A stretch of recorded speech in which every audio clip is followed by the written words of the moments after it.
So just watched Spider-Man into the spiderverse, whatnot, and look, I'm a big Spider-Man fan. I'm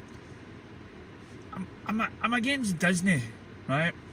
So I wouldn't rush out and watch it, and as I say, I grew up reading the comics. I've got a big, huge collection of Spider-Man comics, and I started collecting the Spider-Man. It was an Amazing Spider-Man, but it was a kind of different look on Peter Parker.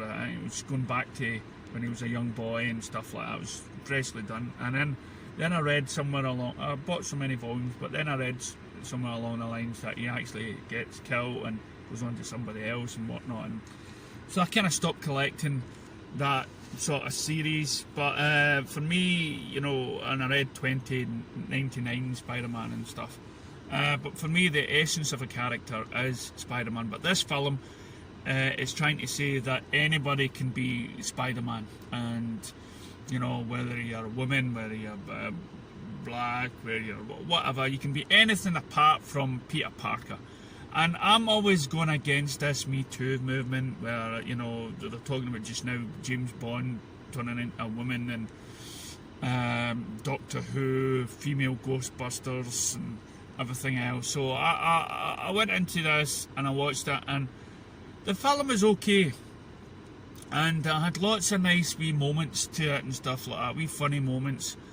But again, I didn't feel like any of them symbolised Peter Parker, the one that I grew up reading, even though at the very end of the movie it actually states, oh, you could be Peter Pan, anybody could be a Peter Pan, let's put on a mask and we can be, did I say Peter Pan?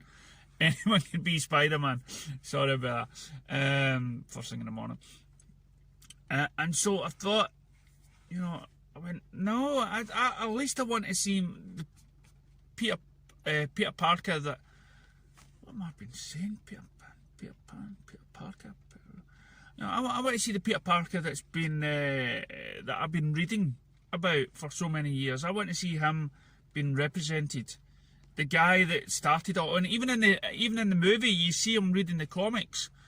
You know, you see, and so he's reading the comics in a world where they just found out that in this sort of dimension that Peter Parker is dead, and that's who was Spider-Man, was Peter Parker, and then you've got a comic.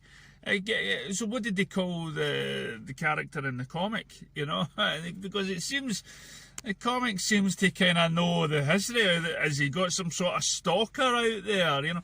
But to be honest, I know it's a sort of movie that sort of tries to capture every element of what Spider-Man is, where it was comic, cartoon and everything else. But for me, it was an okay film. Kingpin was way big.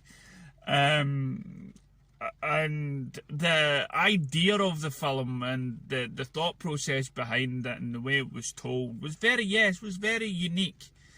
I wouldn't say as much as groundbreaking, because there's so many different variations of styles that's went on throughout the years, but they tried to put umpteen different styles of Spider-Man into that one movie.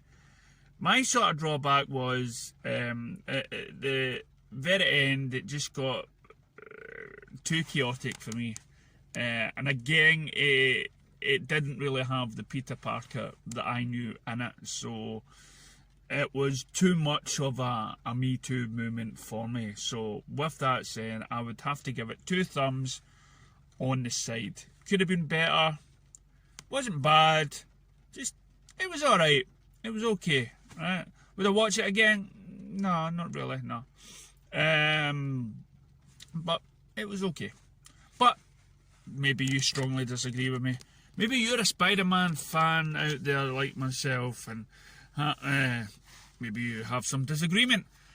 But let us know.